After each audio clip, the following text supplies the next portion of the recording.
ഇസ്രായേലിന്റെ ചരിത്രത്തിലെ ഏറ്റവും വലിയ തീപിടുത്തമാണ് ഇന്നലെ ഉണ്ടായിരിക്കുന്നത്. ഇസ്രായേലിന്റെ തലസ്ഥാനമായ ടെല്ലവീവിനും അതുപോലെ ജെറുസലേമിനും ഇടയിൽ 11 ഇടങ്ങളിലാണ് തീ ഇപ്പോഴും ആളിക്കത്തിക്കൊണ്ടിരിക്കുന്നത്. തികച്ചും അപ്രതീക്ഷിതമായുണ്ടായ തീപിടുത്തത്തെ തുടർന്ന് ഇസ്രായേൽ പ്രധാനമന്ത്രി ബെഞ്ചമിൻ നെതന്യാഹു രാജ്യത്ത് അടിയന്തരാവസ്ഥ പ്രഖ്യാപിച്ചിരിക്കുകയാണ്. ഇസ്രായേലിലുണ്ടായ തീപിടുത്തം അണക്കുന്നതിനു വേണ്ടി ബെഞ്ചമിൻ നെതന്യാഹു ലോകരാജ്യങ്ങളോട് സഹായം അഭ്യർത്ഥിച്ചിട്ടുണ്ട്. ഇസ്രായേലിന്റെ അഭ്യർത്ഥനയെ തുടർന്ന് തീയണക്കുന്നതിനു വേണ്ടി Croatia, Romania, Ukraine, Cyprus, Italy, France, Spain തുടങ്ങിയ രാജ്യങ്ങൾ ഇസ്രായേലിലേക്ക് വിമാനങ്ങൾ അയച്ചിരിക്കുകയാണ്. പതിറ്റാണ്ടുകളായി മരുഭൂമിയിൽ കഷ്ടപ്പെട്ട് ഇസ്രായേൽ മരങ്ങൾ വെച്ച് പിടിപ്പിച്ചുണ്ടാക്കിയ കാടാണ് ഇപ്പോൾ ഒറ്റ ദിവസം കൊണ്ട് കാട്ടുതീയിൽ വെണ്ണീറായി മാറിയിരിക്കുന്നത്. മധ്യ ഇസ്രായേലിലെ 7 നഗരങ്ങളിൽ നിന്നായി ആയിരക്കണക്കിന് ആളുകളെയാണ് കാട്ടുതീയെ തുടർന്ന് ഇസ്രായേൽ സർക്കാർ ഇപ്പോൾ താൽക്കാലിക കേന്ദ്രങ്ങളിലേക്ക് മാറ്റിയിരിക്കുന്നത്. ഇസ്രായേൽ സൈന്യത്തിന്റെ ചില ബാരക്കുകളിൽ തീ പടർന്നതിന്റെ ഭയാനകരമായ വീഡിയോ ദൃശ്യങ്ങളും ഇതിനകം സോഷ്യൽ മീഡിയയിൽ പ്രചരിക്കുന്നുണ്ട്. അതിശക്തമായ തീപിടുത്തത്തെ തുടർന്ന് ഇസ്രായേൽ സൈനികർക്ക് തങ്ങൾ നിൽക്കുന്ന സ്ഥലത്ത് നിന്ന് പുറത്തേക്കിറങ്ങാൻ പോലും സാധിക്കുന്നില്ല എന്നതാണ് ഈ വീഡിയോ ദൃശ്യങ്ങളിൽ നിന്ന് മനസ്സിലാക്കാൻ പറ്റുന്നത്. ഇതിനിടെ ഇസ്രായേൽ സൈന്യവുമായി ബന്ധപ്പെട്ട മറ്റൊരു വീഡിയോ ദൃശ്യം കൂടി പുറത്തു വന്നിരിക്കുകയാണ്.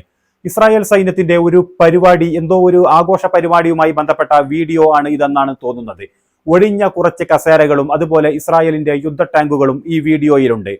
യുദ്ധ ടാങ്കുകൾക്ക് തൊട്ടു പിറകിലായി കാട്ടുതീ ആളിപ്പടർന്നുകൊണ്ടിരിക്കുകയാണ്. പക്ഷേ ഇതുമായി ബന്ധപ്പെട്ട് കൂടുതൽ വാർത്തകളൊന്നും പുറത്തു വന്നിട്ടില്ല. ഈ കാട്ടുതീയിൽ യുദ്ധ ടാങ്കുകൾ കത്തിയമർന്നോ എന്ന കാര്യവും വ്യക്തമല്ല. എന്തായാലും മധ്യ ഇസ്രായേലിലുണ്ടായ അതിശക്തമായ തീപിടുത്തത്തെ നിയന്ത്രണ വിധേയമാക്കാൻ ഇസ്രായേലിന് സാധിക്കാത്തതുകൊണ്ട് മറ്റ് ലോകരാജ്യങ്ങളുടെ സഹായം ഇസ്രായേൽ അഭ്യർത്ഥിച്ചിരിക്കുകയാണ്. ഇതുവരെ തീപിടുത്തത്തിനിടെ 17 ഫയർഫോഴ്സ് ഉദ്യോഗസ്ഥർക്കും അതുപോലെ 12ഓളം സിവിലിയന്മാർക്കും പരിക്കേറ്റിട്ടുണ്ട് എന്നാണ് പുറത്തുവരുന്ന റിപ്പോർട്ടുകൾ. പരിക്കേറ്റവരുടെ അവസ്ഥ ഗുരുതരമല്ല എന്നാണ് പുറത്തുവരുന്ന വാർത്തകളെല്ലാം ഒരുപോലെ സൂചന നൽകുന്നത്.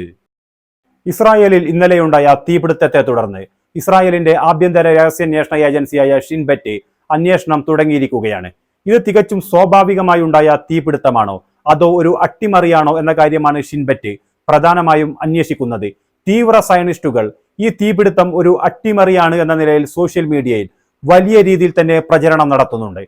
ഇസ്രായേൽ ആർമിയും ഇസ്രായേൽ വ്യോമസേനയും തീപിടുത്തമുണ്ടായ മേഖലയിൽ ഇപ്പോൾ വലിയ രീതിയിൽ തന്നെ രക്ഷാപ്രവർത്തനം തുടരുകയാണ്. ഫയർഫോഴ്സിന് എത്തിപ്പെടാൻ പറ്റാത്ത മേഖലയിൽ തീയണക്കുന്നത് പ്രധാനമായും ഇസ്രായേൽ വ്യോമസേന തങ്ങളുടെ ഹെലികോപ്റ്ററുകളും യുദ്ധവിമാനങ്ങളും ഉപയോഗിച്ചുകൊണ്ടാണ്. നിലവിൽ കാലാവസ്ഥ പ്രതികൂലമാണ് എങ്കിലും മറ്റ് രാജ്യങ്ങളിൽ നിന്നുള്ള വിമാനങ്ങൾ കൂടി എത്തുന്നതോടെ നിലവിൽ ആളിപ്പടർന്നുകൊണ്ടിരിക്കുന്ന കാട്ടുതീ നിയന്ത്രണ വിധേയമാക്കാൻ സാധിക്കുമെന്നാണ് ഇസ്രായേൽ സർക്കാരും അതുപോലെ ഇസ്രായേലിലെ മാധ്യമങ്ങളും ഇപ്പോൾ റിപ്പോർട്ട് ചെയ്യുന്നത്.